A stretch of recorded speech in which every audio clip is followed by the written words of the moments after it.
Jonathan Lee Riches investigates, will Judge Megan Marshall kick Ann Taylor off the Bryan Kohberger case? We're talking about the Idaho four college students who were brutally stabbed. Bryan Kohberger charged with their murders. Ann Taylor, the public defender representing Bryan Kohberger, she is under the microscope right now due to possible conflicts of interest. And we've been hearing in the last 48 hours about Ann Taylor previously representing one of the victims' moms, Kara Carnodle, Xana's mom, and also the stepmom of Madison Mogen.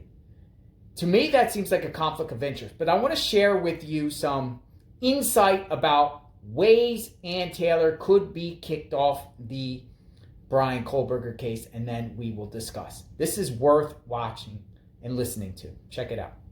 Newsweek is reporting that Ann Taylor, Bryan Kohberger's public defender, could be removed from the Kohberger case in a number of ways, according to experts.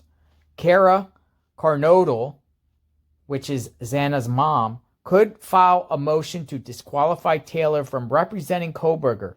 The prosecution can file that same motion, or the judge can raise the motion sua sponte on its own accord, according to a former attorney and former federal prosecutor. Sua sponte refers to actions taken by the court without the prompting of either party in the case. So the Judge Marshall, on her own initiative, could remove Ann Taylor from the case. The judge will then decide whether Taylor has confidential information about Carnodle related to the case. If so, that would constitute an actual conflict, and Taylor wouldn't be permitted to representing Kohberger going forward. Even if Kara Carnodle does not speak to disqualify Taylor, there is still a potential conflict of interest with respect to Kohberger. If Kohberger wishes to retain Taylor as his attorney, he will have to waive the potential conflict. Even if it's just a potential conflict, Kohberger has to knowingly waive the conflict. If not, that's a potential issue on appeal if Kohberger is convicted. Michael McAuliffe, a former federal prosecutor and elected state attorney, said that while the matters in which Taylor represented Carnodle are distinct from the Kohberger murder case, the information and knowledge Taylor may have gained during the course of those other representations creates the potential conflict of interest. He told Newsweek that Carnodle could, in theory, be a witness in the Kohberger case, but she certainly is a participant in the Kohberger proceedings as a parent of a murder victim. McAuliffe said, if a court most likely in the Kohberger matter determines that it is necessary to obtain a waiver for Ms.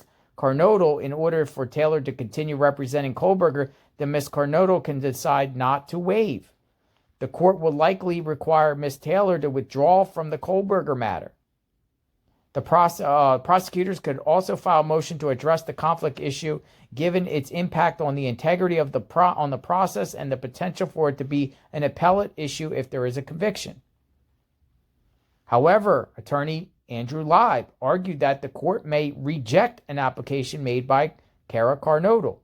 Attorneys need to avoid even the appearance of impropriety when managing their ethical responsibilities. But Leib said that there is a big difference between concurrent representation and prior representation conflicts when it comes to disqualifying an attorney from representing a client who wants them as the attorney.